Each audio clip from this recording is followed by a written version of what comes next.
ക്രിസ്തുവിനായി, പ്രവർത്തിച്ചാൽ ക്രിസ്തുവിനായി, മരിച്ചാൽ ക്രിസ്തുവിനായി.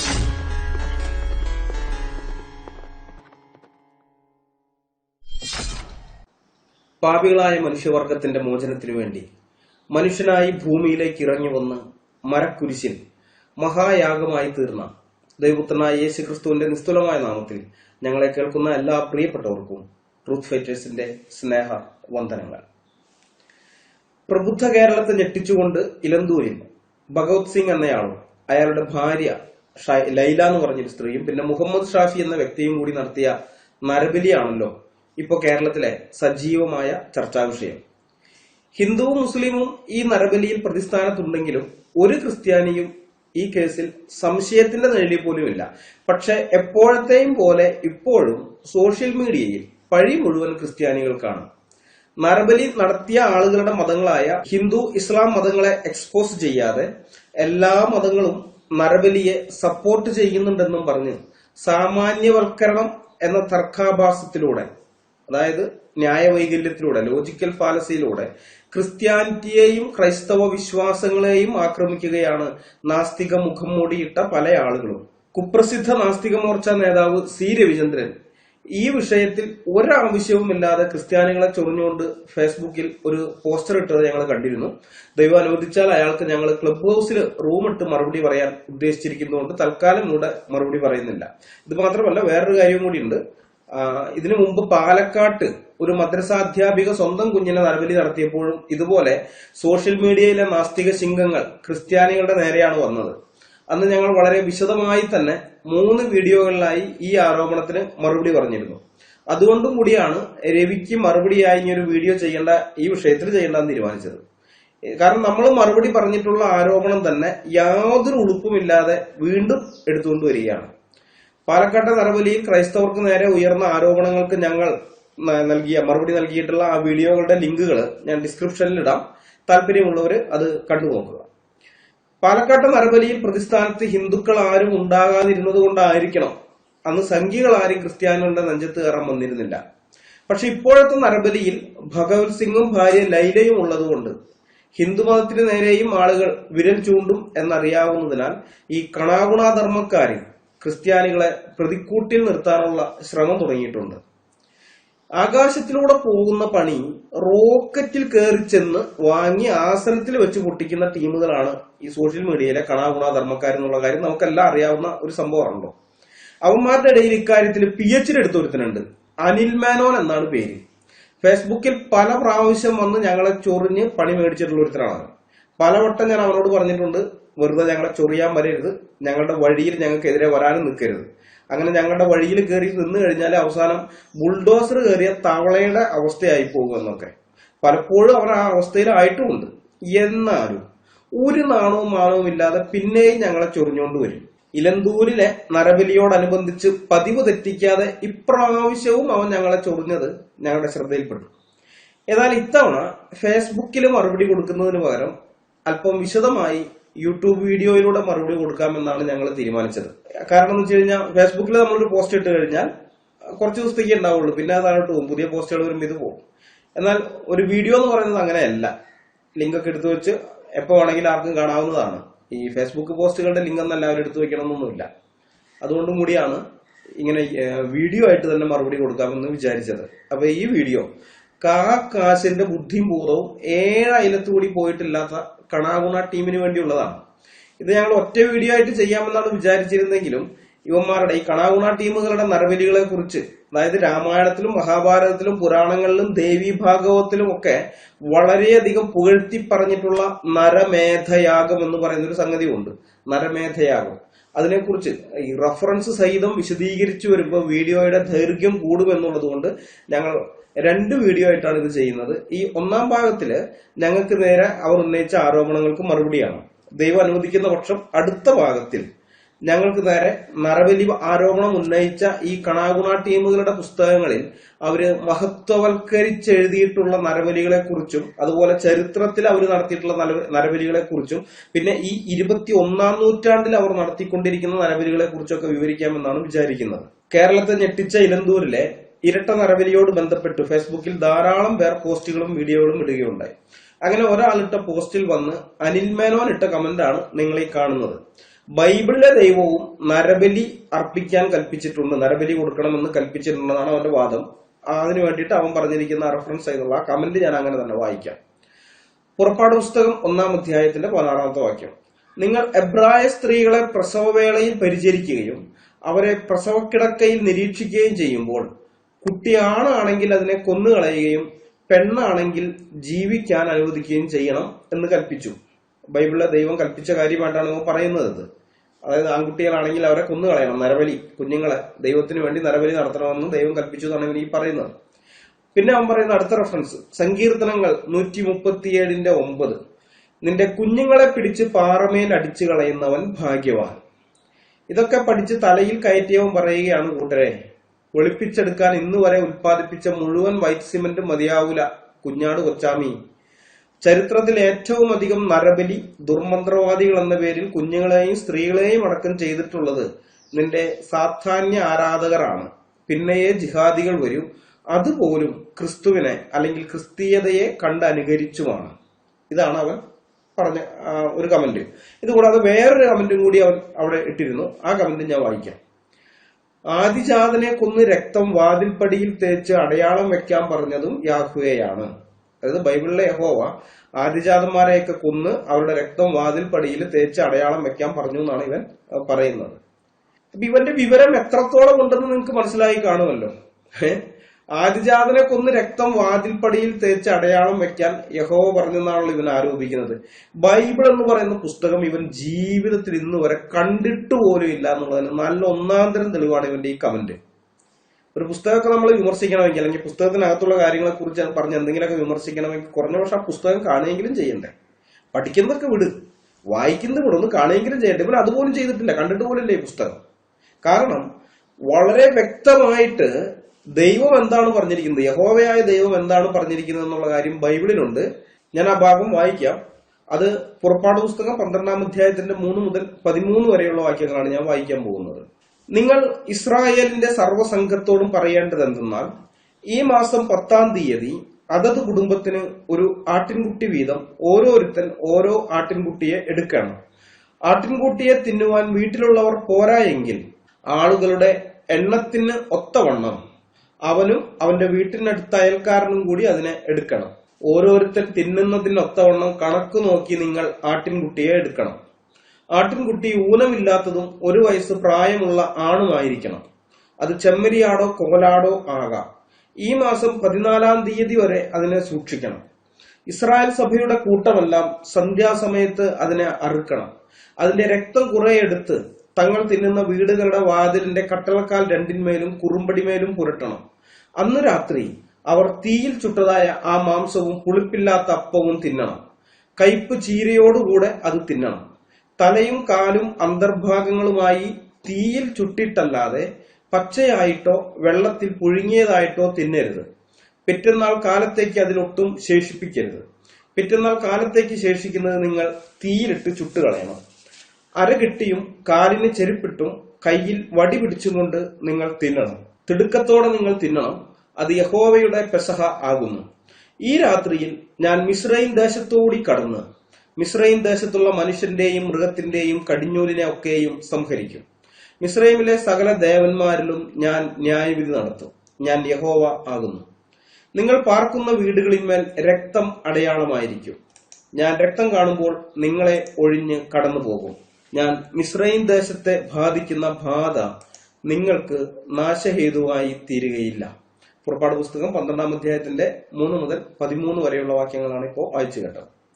ഇതിലെവിടെയാണ് ആദ്യജാതനെ കൊന്ന് അവന്റെ രക്തം വാതിൽപ്പടിയിൽ തേച്ച് അടയാളം വെക്കാൻ യഹോവ പറഞ്ഞിരിക്കുന്നത്? എവിടെയാ നമ്മളിപ്പോ വായിച്ചു കേട്ടവിടെ? എവിടെയെങ്കിലും ഉണ്ടോ? ഇല്ല, ഒരിടത്തും പറഞ്ഞിട്ടില്ല. പക്ഷെ ബൈബിള് വായിച്ചിട്ടില്ലാത്ത ഹിന്ദുക്കളെയും നിരീശ്വരവാദികളെയും മുസ്ലിങ്ങളെയും ഒക്കെ വഞ്ചിക്കാൻ വേണ്ടി നുണ അടിച്ചുവിടുകയാണ്, ശുദ്ധ നുണ അടിച്ചുവിടുകയാണ് ഈ കണാവുണ ധർമ്മക്കാരൻ ചെയ്തിരിക്കുന്നത് ഇവിടെ.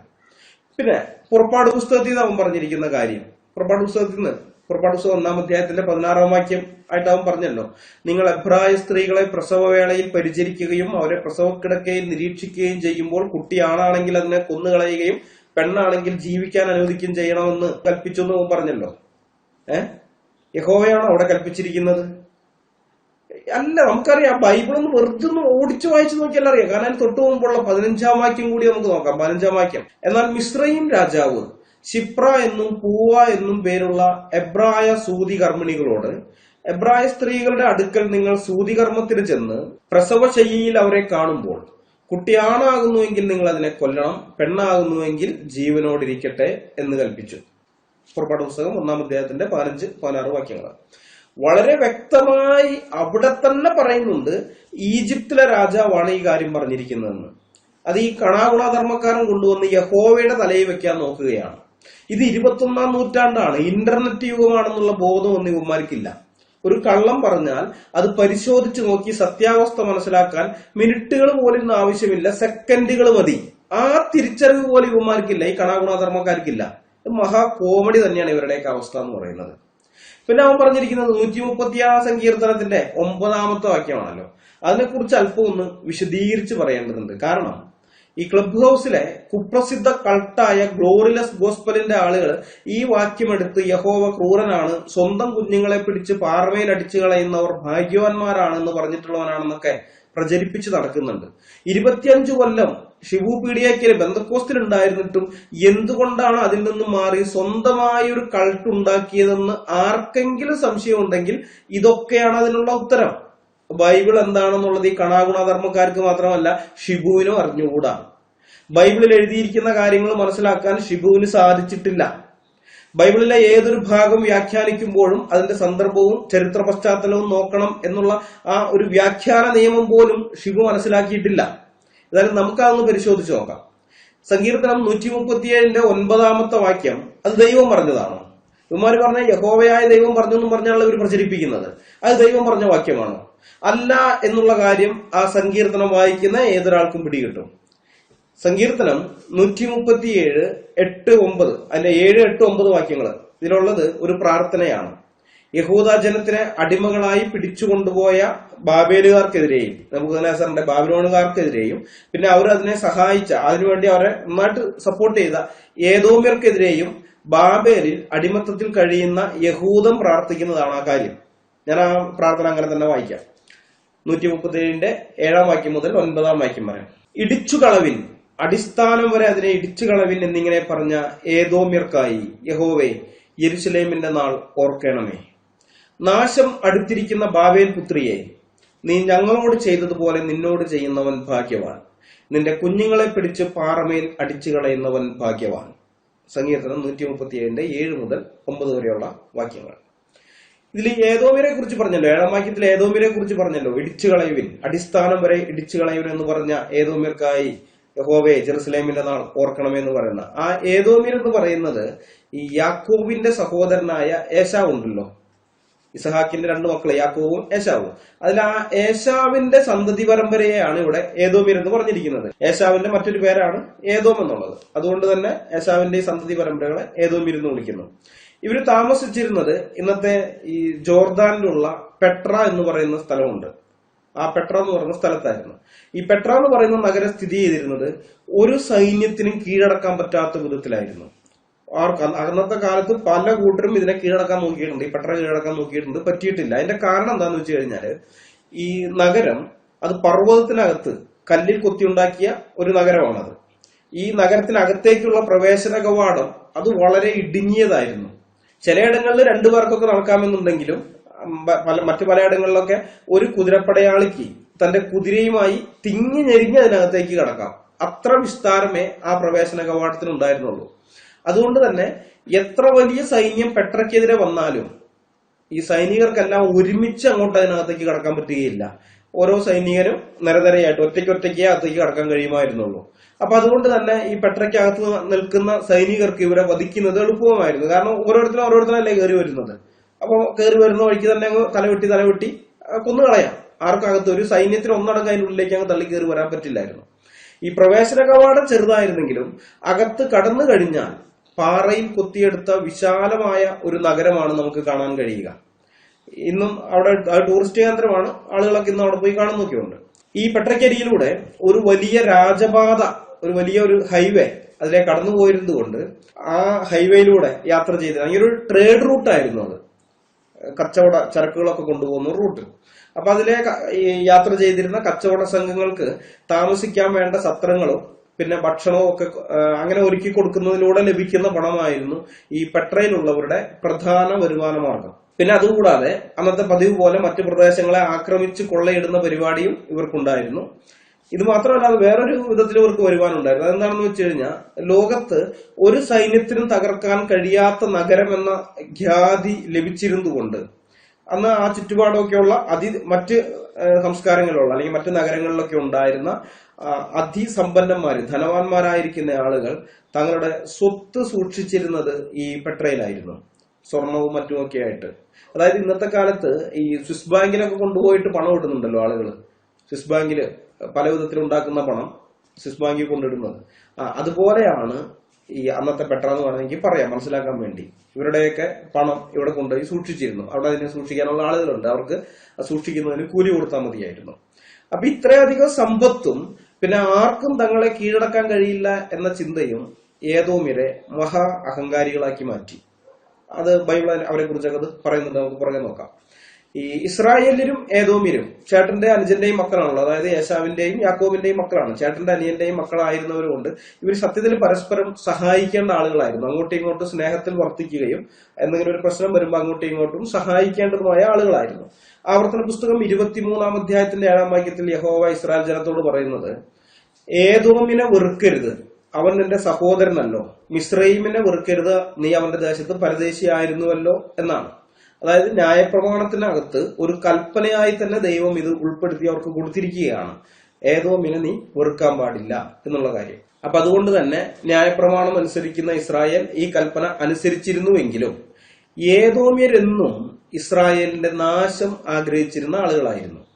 83-ാം സങ്കീർത്തനത്തിൽ, വരുവിൻ, ഇസ്രായേൽ ഒരു ജാതി ആയിരിക്കാതെ വണ്ണം നാം അവരെ മുടിച്ചു കളയുക, അവരുടെ പേർ ഇനി ആരും ഓർക്കരുതെന്ന് പറഞ്ഞുകൊണ്ട് ഇസ്രായേലിന്റെ ചുറ്റുപാടുമുള്ള രാജ്യങ്ങൾ ഇസ്രായേലിനെതിരെ സഖ്യത ചെയ്യുന്നതായിട്ട് നമ്മൾ വായിക്കുന്നുണ്ട്. അതിൽ ഈ ഏദോമ്യരുമുണ്ട്. ഏദോമ്യരുടെ കൂടാരങ്ങൾ ആസാഫ്, സങ്കീർത്തനക്കാരനായ ആസാഫ് എടുത്ത് പറയുമ്പോൾ ഏദോമ്യരെ പേര് പറഞ്ഞ ഏദോമ്യരുടെ കൂടാരങ്ങളോ അതിനകത്തുണ്ട് എന്നുള്ളത്. അപ്പൊ അത്രമാത്രം ശത്രുത ഏദോമ്യർക്ക് ഇസ്രായേലിനോടുണ്ട്. അതായത് ഒരു രാജ്യമായിരിക്കാതെ വണ്ണം, ഒരു ജനതയായിരിക്കാതെ വണ്ണം അത് മുടിഞ്ഞു പോകണം, കംപ്ലീറ്റ് അത് ഇല്ലാതായി പോകണം എന്നാണ് ഇവര് ആഗ്രഹിച്ചിരുന്നത്. അവർ പലവട്ടം ഇസ്രായേലിനെതിരെ യുദ്ധത്തിന് വന്നിട്ടുണ്ട്. ശമൂവേലിന്റെ 2 പുസ്തകങ്ങളിലും അതുപോലെ രാജാക്കന്മാരുടെ 2 പുസ്തകങ്ങളിലും ഒക്കെ കാണുന്നുണ്ട് ഏദോമ്യർ യുദ്ധത്തിന് വന്ന കാര്യം. പക്ഷെ അവർക്ക് ഒരിക്കലും ഇസ്രായേലിനെ നശിപ്പിക്കാൻ സാധിച്ചില്ല. ഇസ്രായേലാണ് മിക്കപ്പോഴും ഇവരുടെ മേൽ വിജയം വരിക്കുന്നത്. ദാവീദിന്റെ കാലത്തൊക്കെ ദാവീദ് ധാരാളം ഏദോമ്യരെയൊക്കെ യുദ്ധത്തിൽ സംഹരിച്ചതായിട്ട് നമ്മൾ വായിക്കുന്നുണ്ട്. പിന്നീട് ഈ യഹൂദ്യർക്കെതിരെ ബാബിലോൺ സൈന്യം വന്നപ്പോൾ, നെബൂഖദ്നേസറിന്റെ ബാബിലോൺ സൈന്യം വന്നപ്പോൾ ഏദോമ്യർ ബാബിലോണ്യർക്ക് എല്ലാ സഹായവും ചെയ്തു കൊടുത്തു.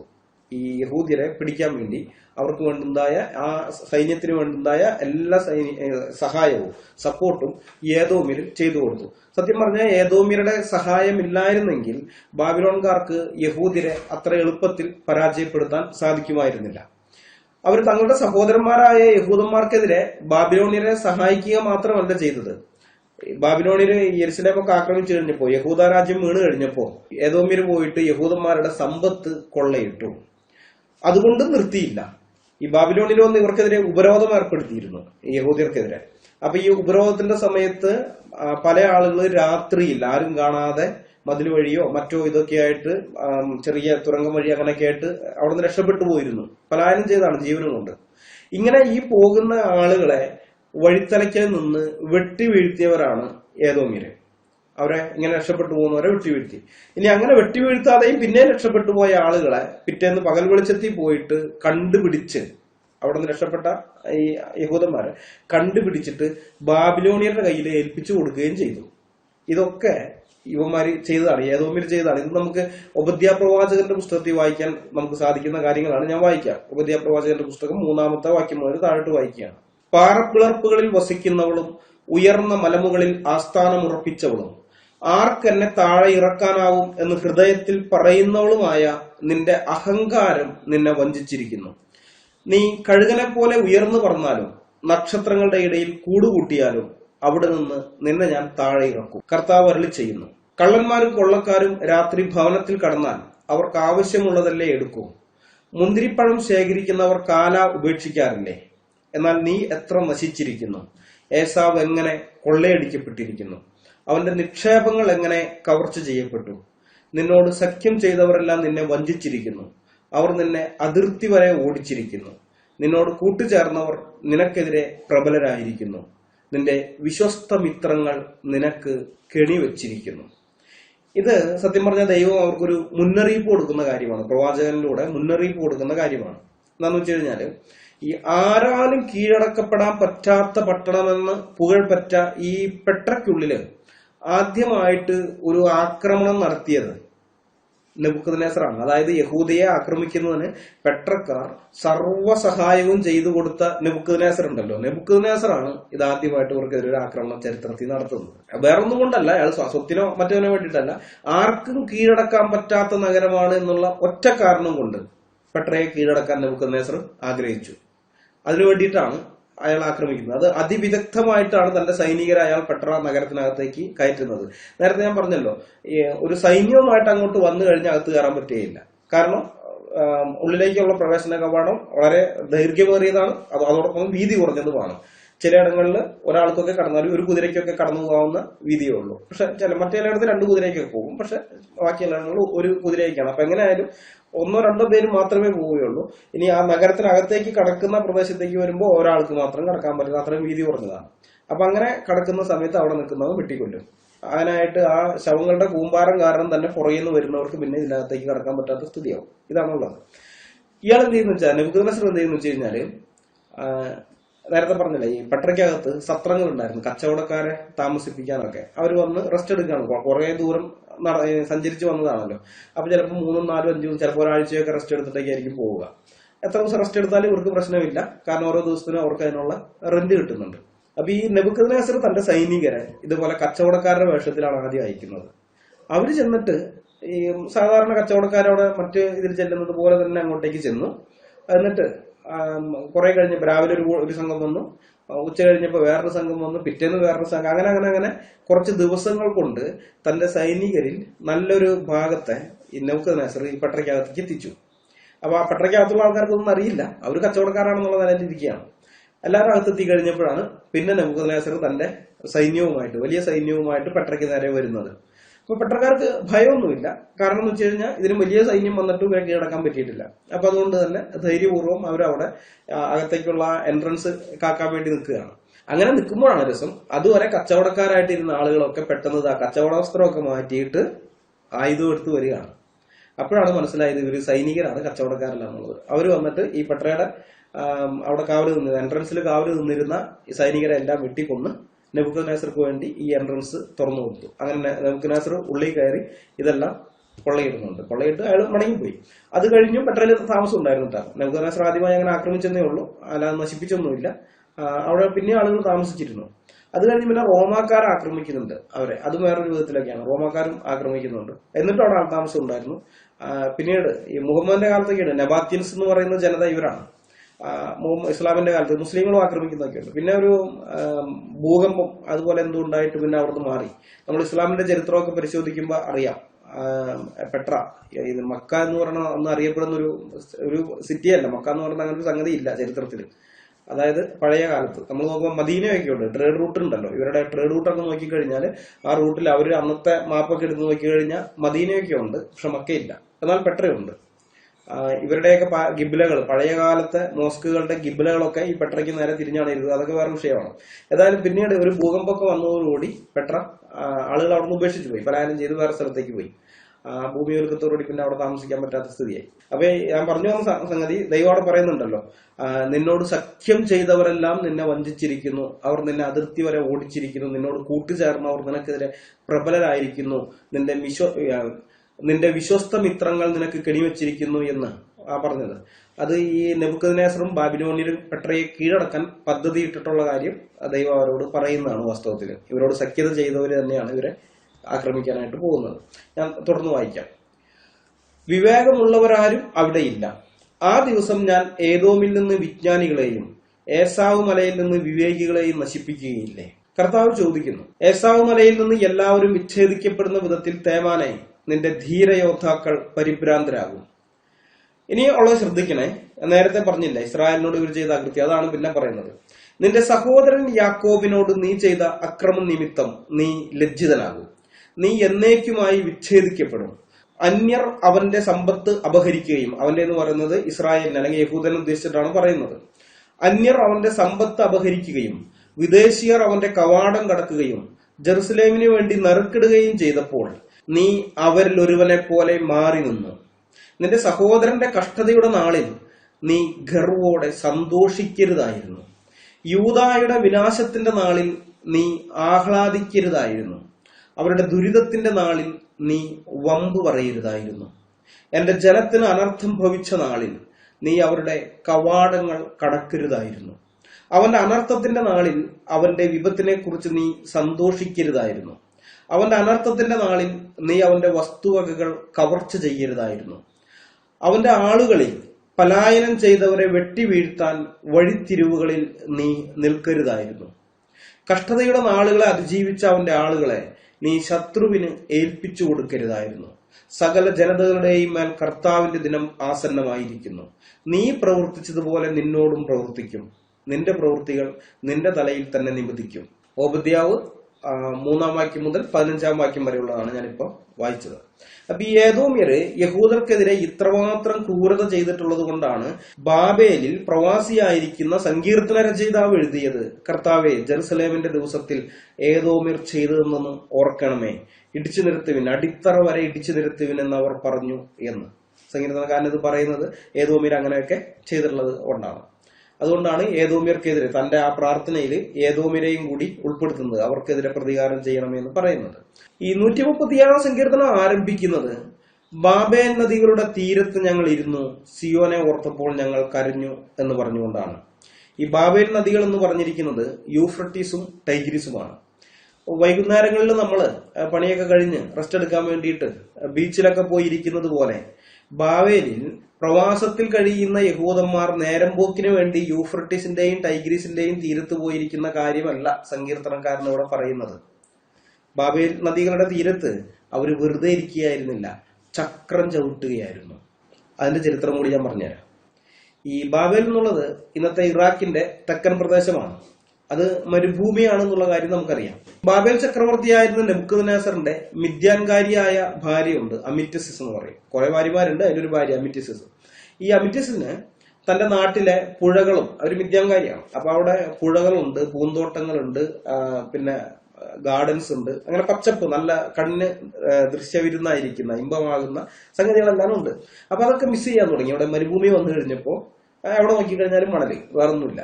അപ്പൊ അവരത് പരാതി പറഞ്ഞു, നെബൂഖദ്നേസറോട് പറഞ്ഞു, ഈ മരുഭൂമിയിൽ ജീവിച്ചിട്ട് എനിക്ക് മതിയായി, ഇവിടെ പുഴകളും ഇല്ല, പച്ചപ്പും ഇല്ല, പൂന്തോട്ടങ്ങളും ഒന്നുമില്ല എന്നും പറഞ്ഞുകൊണ്ട് പരാതി പറഞ്ഞു. അപ്പൊ ഇതിന് പരിഹാരം ഉണ്ടാക്കാൻ നെബൂഖദ്നേസർ ഒരു കാര്യം ചെയ്തു.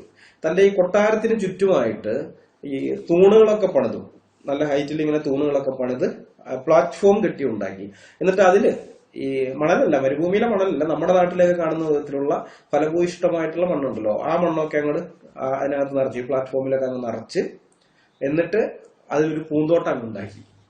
അതാണ് ഈ പുരാതന കാലത്തെ സപ്താത്ഭുതങ്ങളിൽ ഒന്നായിരിക്കുന്ന ഈ തൂങ്ങുന്ന പൂന്തോട്ടം എന്നറിയപ്പെടുന്നത്, ബാബിലോണിലെ തൂങ്ങുന്ന പൂന്തോട്ടം, ദ ഹാങ്ങിങ് ഗാർഡൻ ഓഫ് ബാബിലോൺ എന്ന് പറയുന്നത്.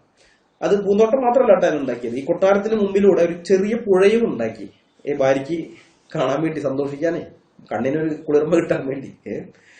അപ്പൊ ഈ പൂന്തോട്ടം നനയ്ക്കുന്നതിനും പുഴയിലെ ജലനിരപ്പ് താഴാതെ നിൽക്കുന്നതിനൊക്കെ വെള്ളം, ധാരാളം വെള്ളം ആവശ്യമായിരുന്നു. അപ്പൊ അതിലേക്ക് വേണ്ടുന്ന വെള്ളം ഈ യൂഫ്രട്ടീസിൽ നിന്നും ടൈഗ്രീസിൽ നിന്നും തോടുകൾ കീറിയാണ് എത്തിച്ചിരുന്നത്. പുഴയിലേക്ക് വേണ്ടുന്ന ചെറിയ ചെറിയ തോടുകൾ വഴി വെള്ളം പുഴയിലേക്ക് എത്തിക്കുകയാണ്. നമുക്കറിയാം, മണലിൽ വെള്ളം താന്നു പോകുന്നൊരു സംഗതിയാണ്. അത്രമാത്രം വെള്ളം തുറമാനമായി പമ്പ് ചെയ്താൽ മാത്രമേ വെള്ളം ഒഴുകുകയുള്ളൂ, അല്ലെങ്കിൽ അടിയിലേക്ക് പോകും. മണലിൽ വെള്ളം അടിയിലേക്ക് പോകുന്നതാണല്ലോ, നമുക്കറിയാവുന്നതാണ്. അപ്പൊ അന്നത്തെ കാലത്ത് ഈ വളരെ ദൂരത്തേക്കൊക്കെ വെള്ളം എത്തിക്കാൻ ഉപയോഗിച്ചിരുന്നത് എന്ന് പറയുന്നത് ജലചക്രമാണ്. ജലചക്രം നമ്മുടെ നാട്ടിലൊക്കെ ഇന്നും നെൽപ്പാടങ്ങളിൽ വെള്ളം എത്തിക്കാൻ ജലചക്രങ്ങളൊക്കെ ഉപയോഗിക്കുന്നുണ്ട് ചിലയിടങ്ങളിൽ. നമ്മുടെ നാടെന്ന് പറഞ്ഞാൽ കേരളത്തിലുണ്ടോ എന്ന് എനിക്കറിയില്ല, പക്ഷെ മറ്റ് സ്റ്റേറ്റുകളിലൊക്കെ ഉണ്ട്. എന്റെയൊക്കെ ചെറുപ്പത്തിൽ എന്റെ നാട്ടിൽ ഞാൻ കണ്ടിട്ടുണ്ട്, ചക്രം ചവിട്ടുന്ന ആളുകളൊക്കെ ഞാൻ കണ്ടിട്ടുള്ളതാണ്. ഒരാൾക്ക് ഇരുന്ന് ചവിട്ടാവുന്ന ചെറിയ ചക്രങ്ങളാണ് അതൊക്കെ. ഒരു ഭാഗത്ത് നിന്ന് മറ്റൊരു ഭാഗത്തേക്ക് വെള്ളം കയറ്റുന്നു, അത്രയൊക്കെ ഉള്ളൂ, ചെറിയ ഇതാണ്. പക്ഷെ പണ്ട് കാലത്ത് വളരെ ദൂരത്തേക്ക് കൂടിയ അളവിൽ ജലം എത്തിക്കാൻ ഉപയോഗിച്ചിരുന്ന ഇങ്ങനത്തെ ചക്രങ്ങളല്ല, വളരെ ഭീമാകാരമായ ചക്രങ്ങളാണ്. 15ഉം 20ഉം പേരൊക്കെ ഇരുന്ന് ചവിട്ടുകയാണ്.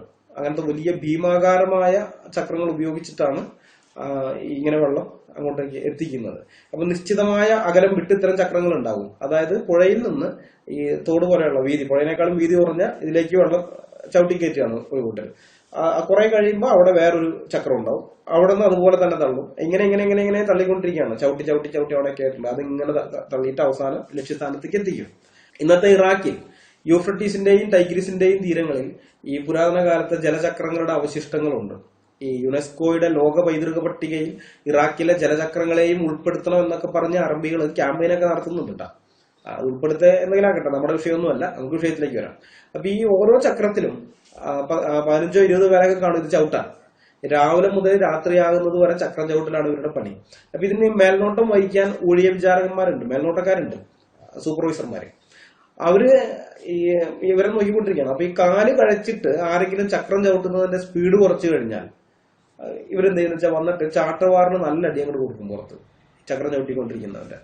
കാരണം സ്പീഡ് കുറഞ്ഞു കഴിഞ്ഞാൽ വെള്ളം പോകുന്നതിന്റെ ഇതും സ്പീഡ് കുറയാണല്ലോ, അപ്പൊ വെള്ളം താണുവാനുള്ള സാധ്യതയുണ്ട്. അതുണ്ടാകാതിരിക്കാനാണ് ഒരേ സ്പീഡിൽ ഇങ്ങനെ ചവിട്ടിക്കുന്നവരെ കൊണ്ട്. അപ്പൊ ആരെങ്കിലും ഒന്ന് സ്പീഡ് കുറച്ചു കഴിഞ്ഞാല് അന്നേരം ചാട്ടവാറിനടിക്കും.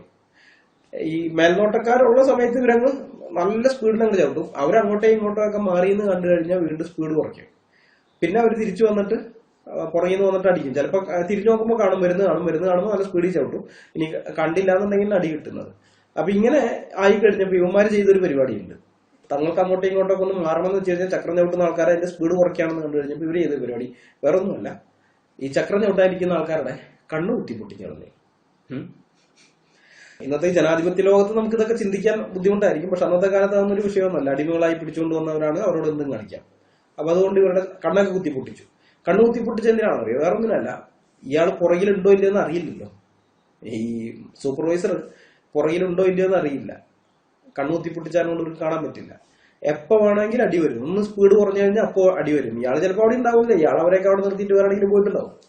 പക്ഷെ ഇവർക്ക് പേടിയാണ്, പുറകിൽ നിന്ന് അടി വരുമെന്നുള്ള പേടിയിൽ ഇവര് പിന്നെ നിർത്താതെ അങ്ങോട്ട് ചവിട്ടും. അതിന് വേണ്ടിയിട്ടാണ് ഈ കണ്ണുകുത്തി പൊട്ടിച്ചവരെയൊക്കെ അന്തന്മാരാക്കി കളഞ്ഞത്. അപ്പൊ ഇങ്ങനെ കണ്ണുകുത്തി പൊട്ടിക്കപ്പെട്ട ഈ യഹൂദന്മാര് ഈ ബാബേലിലെ തൂങ്ങുന്ന പൂന്തോട്ടത്തിലേക്കും അതിലെ പുഴയിലേക്കും ഒക്കെ വെള്ളം എത്തിക്കാൻ വേണ്ടിയിട്ട് ഈ ബാബേൽ നദികളുടെ തീരത്തിരുന്ന് ചക്രം ചവിട്ടുകയാണ്. നല്ല ഫോഴ്സിൽ അങ്ങ് ചക്രം ചവിട്ടുക. അപ്പോഴാണ് അവരിരുന്ന് കരയുന്നത്. സിയോനെ ഓർത്തപ്പോ കരഞ്ഞത്. ഇവരവിടെ ഇരുന്ന് കരയേണ്ടവരായിരുന്നു വാസ്തവത്തിൽ. പ്രവാചകന്മാർ പലരും വന്ന് പറഞ്ഞു, നിങ്ങളുടെ നടപ്പ് ശരിയല്ല കേട്ടോ, ഇങ്ങനെ പോയി കഴിഞ്ഞാൽ ദൈവം വെറുതെ വിടില്ല, സിയോനെ ഓർത്ത് കരയണം എന്നൊക്കെ പലരും പറഞ്ഞപ്പോ ഈ പറഞ്ഞ പ്രവാചകന്മാരെ പുച്ഛിച്ചവരാ. ഇപ്പൊ പഠിച്ചു, ഇവിടെ ഇരുന്ന് ചക്രം ചവിട്ടിയപ്പോ അവർ പഠിച്ചു. അപ്പോഴാണ് സിയോനെ ഓർത്തിട്ട് അവർ കരയുന്നത്. അപ്പൊ ഇങ്ങനെ ഈ ചക്രം ചവിട്ടിക്കൊണ്ടിരിക്കുന്ന സമയത്ത് കുട്ടനാട് പ്രദേശങ്ങൾക്കൊക്കെ അറിയാമെന്ന് വിചാരിക്കുന്നു, ഞാനും ചെറുപ്പത്തിലൊക്കെ കേട്ടിട്ടുണ്ട്, ഈ അധ്വാനഭാരം കുറയ്ക്കാൻ വേണ്ടി ചക്രം ചവിട്ടുന്ന സമയത്ത് അധ്വാനഭാരം കുറയ്ക്കാനും പിന്നെ മനസ്സിനൊരു ഉല്ലാസം ലഭിക്കാനൊക്കെ വേണ്ടി പാട്ട് പാടും. കുട്ടനാട്ടിലുള്ളവരൊക്കെ അത്തരം പാട്ടുകൾ കേട്ടിട്ടുണ്ടായിരിക്കും. നെൽപ്പാടങ്ങളിൽ കർഷകർ പാടുന്ന, ചക്രം ചവിട്ടുന്ന ആളുകളൊക്കെ പാടുന്ന പാട്ടുകൾ. അപ്പൊ ഈ അന്ധന്മാരായിട്ട് ബാബേൽ നദികളുടെ തീരത്തിരുന്ന് ചക്രം ചവിട്ടുന്ന യഹൂദന്മാരോട് പാട്ട് പാടാൻ ഇവരുടെ ഈ സൂപ്പർവൈസർമാര്, മർദ്ദകന്മാരെ ആവശ്യപ്പെട്ട കാര്യം സങ്കീർത്തനം 137 മൂന്നാമത്തെ വാക്യത്തിൽ നമ്മൾ വായിക്കുന്നുണ്ട്. 1 മുതൽ 3 വരെയുള്ള വാക്യങ്ങൾ ഞാൻ വായിക്കാം. ബാബിലോൺ നദികളുടെ തീരത്തിരുന്ന് സിയോനെ ഓർത്ത് ഞങ്ങൾ കരഞ്ഞു. അവിടെയുള്ള അലരി വൃക്ഷങ്ങളിൽ ഞങ്ങളുടെ കിന്നരം തൂക്കിയിട്ടു. ഞങ്ങളെ തടവിലാക്കിയവർ അവിടെ വെച്ച് പാട്ട് പാടാൻ ഞങ്ങളോട് ആവശ്യപ്പെട്ടു. ഞങ്ങളുടെ മർദ്ദകർ സിയോനെ കുറിച്ചുള്ള ഗീതങ്ങൾ ആലപിച്ച് തങ്ങളെ രസിപ്പിക്കാൻ ഞങ്ങളോട് പറഞ്ഞു. സങ്കീർത്തനം 137 1 മുതൽ 3 വരെയുള്ള വാക്യങ്ങൾ. അപ്പൊ കേട്ടോ, പാട്ടൊക്കെ പാടണം എന്നൊക്കെ പറഞ്ഞ് അവരിങ്ങനെ ഈ കണ്ണൂത്തി പൊട്ടിച്ച് അന്തന്മാരാക്കി വെച്ചിരിക്കുന്ന ആൾക്കാരോട് പറയാണ്. ഇവരാകെ കരഞ്ഞുകൊണ്ടിരിക്കുമ്പോൾ പറയാം, നിങ്ങൾ പാട്ട് പാടും, ഒരു ഉല്ലാസം വരട്ടെ എന്നും പറഞ്ഞു. അത് സിയോൻ ഗീതങ്ങൾ പാടുന്നു പറഞ്ഞിട്ടൊക്കെയാണ് ഇവരെ പരിഹസിക്കുന്നത്. അപ്പൊ ഇതാണ് ഇതിന്റെ ചരിത്ര പശ്ചാത്തലം. ഈ പശ്ചാത്തലത്തിൽ വേണം നമ്മൾ സങ്കീർത്തനം 137 8 9 വാക്യങ്ങൾ മനസ്സിലാക്കേണ്ടത്. അവിടെ പറഞ്ഞത്, നാശം അടുത്തിരിക്കുന്ന ബാബേൽ പുത്രിയെ, നീ ഞങ്ങളോട് ചെയ്തതുപോലെ നിന്നോട് ചെയ്യുന്നവൻ ഭാഗ്യവാൻ. നിന്റെ കുഞ്ഞുങ്ങളെ പിടിച്ച് പാറമേൽ അടിച്ചു കളയുന്നവൻ ഭാഗ്യവാൻ. യഹൂദ രാജ്യത്തെ കീഴടക്കുന്ന സമയത്ത് ബാബിലോണിയർ യഹൂദന്മാരുടെ കുഞ്ഞുങ്ങളെ പിടിച്ച് പാറയിൽ അടിച്ച് കൊന്നു കളഞ്ഞിട്ടുണ്ട്. ഇവരുടെയൊക്കെ കൺമുമ്പിൽ വെച്ചിട്ടാണ് അത് ചെയ്തിട്ടുള്ളത്. ഇപ്പൊ അവർക്ക് കണ്ണില്ല, അന്ധന്മാരാണ്. അന്ധന്മാരായിരിക്കുന്നത് കൊണ്ട് തന്നെ കണ്ണടയ്ക്കുന്ന സമയത്ത് പല കാര്യങ്ങളും ഓർമ്മ വരില്ല, നമുക്ക് പഴയ ഓർമ്മകളൊക്കെ വരും. കാരണം നമ്മൾ നേരിട്ടൊന്നും കാണുന്നില്ലല്ലോ ആ സമയത്ത്. അപ്പൊ പലതിനും മനസ്സിൽ പല കാര്യങ്ങളും ഇങ്ങനെ അങ്ങ് പോകും. ഇവർക്ക് ഇപ്പൊ കാഴ്ചയേ ഇല്ല, കണ്ണ് കുത്തിപ്പൊട്ടിച്ചളഞ്ഞു. അതുകൊണ്ട് ഇവരുടെ മനസ്സിലൊക്കെ ഉള്ള സംഭവങ്ങൾ അതാ. ഇവരുടെ കുഞ്ഞുങ്ങളെ പാറമേലടിച്ച് കളഞ്ഞ ആ ദൃശ്യം അതൊക്കെയാണ് അവർ ഓർക്കുന്നത്. അപ്പൊ അതൊക്കെ ഓർത്തിരുന്നു കൊണ്ടാണ് ഈ പറയുന്നത്, സങ്കീർത്തന്റെ രചയിതാവ് ഈ പറയുന്നത്, നീ ഞങ്ങളോട് ചെയ്തതുപോലെ നിനക്കു സംഭവിക്കട്ടെ. ഞങ്ങളോട് നീ ചെയ്തില്ല, അതുപോലെ തന്നെ നിനക്ക് സംഭവിക്കട്ടെ. ഞങ്ങളുടെ കുഞ്ഞുങ്ങളെ നീ പിടിച്ച് പാറമേൽ അടിച്ചു കൊന്നു കളഞ്ഞതുപോലെ നിന്റെ കുഞ്ഞുങ്ങളെ പിടിച്ച് പാറമേൽ അടിച്ചു കളയാനും ആളുകൾ ഉണ്ടാവട്ടെ. അങ്ങനെ ചെയ്യുന്ന ആ ആളുകൾ അവർ അനുഗ്രഹീതരാകട്ടെ, അവർ ഭാഗ്യവാന്മാരായിരിക്കട്ടെ എന്ന്. അത് യഹോവയായ ദൈവം പറയുന്ന വാചകമല്ല. ചങ്ങലയിൽ ബന്ധിതനായി നിസ്സഹായാവസ്ഥയിൽ ഇരിക്കുന്ന ഒരു പ്രവാസി യഹൂദന്റെ ദയനീയ വിലാപമാണത്. അത് മനസ്സിലാക്കാനുള്ള ബോധം പോലും ഷിബു പീഡിയക്കലിനും ടീമിനും ഇല്ലാത്തത് കൊണ്ടാണ് ഈ ഗ്ലോറിയസ് ഗോസ്പലുകാര് അത് യഹോവ പറഞ്ഞ വചനമാണെന്നും പറഞ്ഞ് യഹോവയെ ചീത്ത വിളിച്ചു നടക്കുന്നത്. ആ കൾട്ടുകൾ പറയുന്നത് കണ്ണുമടച്ച് വിശ്വസിച്ച് ബൈബിളിലെ ദൈവം നരബലി ആഗ്രഹിക്കുന്നവനാണ് എന്ന് പറയേണ്ടി വരുന്നത് ഈ കണാഗുണാധർമ്മക്കാരന്റെയും നാസ്തികരുടെയും ഗതികേട്. അത്രേ പറയാനുള്ളൂ, അവരുടെയൊക്കെ ഗതികേട്. ഈ കേരളത്തിലെ നാസ്തികര് ബൈബിൾ എന്ന് കേട്ടാൽ അത് അങ്ങാടി മരുന്നാണോ പച്ചമരുന്നാണോ എന്ന് ചോദിക്കുന്ന ടീമുകളാണ്. അവരൊന്നും വായിച്ചു നോക്കാറൊന്നുമില്ല. കേരളത്തിലെ നാസ്തികരല്ലേ, പുസ്തകം അവർക്ക് അക്ഷരവിരോധികളാണ്. അലർജി, അവർക്ക് പുസ്തകങ്ങളൊക്കെ അലർജിയാ, വായിക്കുകയില്ല. പ്രത്യേകിച്ച് ഇതുപോലെയുള്ള അവർ വിമർശിക്കുന്ന പുസ്തകങ്ങൾ അത് കഥാപുസ്തകങ്ങൾ. ബാലമംഗളമല്ലേ, ബാലരമയല്ലേ എന്ന് പറഞ്ഞു. എടാ, ഈ ബാലമംഗളം ബാലരമയാണെങ്കിൽ പോലും അതിനെ വിമർശിക്കണമെങ്കിൽ അത് വായിച്ചു നോക്കണം. മനസ്സിലായോ? വായിച്ചു നോക്കാതെ വിമർശിക്കാൻ പറ്റരുത്. ബാലരമയൊക്കെ വായിച്ചിട്ട് തന്നെ വിമർശിക്കണം. അല്ലാണ്ട് കുട്ടൂസനും ഡാഗിനിയും ഭാര്യാഭർത്താക്കന്മാരാണ്, രാജുവും രാധയും കാമുകന്മാരാണ്, മുത്തുവും വിക്രമനും അളിയനും അളിയനാണ്, മായാവിയും ലുട്ടാപ്പിയും ചേട്ടനും അനിയനാണ്, അല്ലെങ്കിൽ കസിൻസ് ആണ് എന്നൊക്കെ പറഞ്ഞ് ചുമ്മാ തള്ളിയാൽ കേൾക്കുന്നവൻ ചിരിക്കുകയുള്ളൂ. അവർക്ക് മനസ്സിലാവും നീ ആ ബാലരമ വായിച്ചിട്ടില്ല എന്നുള്ളത്. അതുപോലെയൊക്കെ തന്നെയാണ് നിങ്ങളുടെ ഈ വിമർശനവും. വിമർശിക്കണമെങ്കിൽ ഒന്ന് വായിച്ചു നോക്ക്. പഠിച്ചിട്ട് വിമർശിക്കുന്ന പണ്ട് അക്ബർ പറഞ്ഞത് സത്യം തന്നെയാണ്. പഠിച്ചിട്ടാണ് വിമർശിക്കേണ്ടത്. ഞങ്ങൾ പഠിച്ചിട്ടാണ് ഇസ്ലാമിനെ വിമർശിക്കുന്നത്. അവന്മാരത് പറഞ്ഞത് കോമഡി രൂപത്തിലായിപ്പോയെന്നേ ഉള്ളൂ. പക്ഷെ പറഞ്ഞ കാര്യം സത്യമാണ്. പഠിച്ചിട്ട് തന്നെ വിമർശിക്കണം. പക്ഷെ നിങ്ങളോട് ഞാൻ പഠിക്കാൻ പറയുന്നൊന്നുമില്ല. പഠിക്കാനുള്ള കപ്പാസിറ്റി നിങ്ങൾക്ക് ഇല്ല, നിങ്ങൾക്ക് അതിനുള്ള കഴിവുമില്ല. ബൈബിൾ പഠിക്കാനും നിങ്ങൾക്ക് പറ്റിയില്ല. പക്ഷെ വായിക്കാലോ, വായിച്ചു നോക്കാലോ, വായിച്ചിട്ട് വിമർശിക്കും. അത്രേ പറയുന്നുള്ളൂ.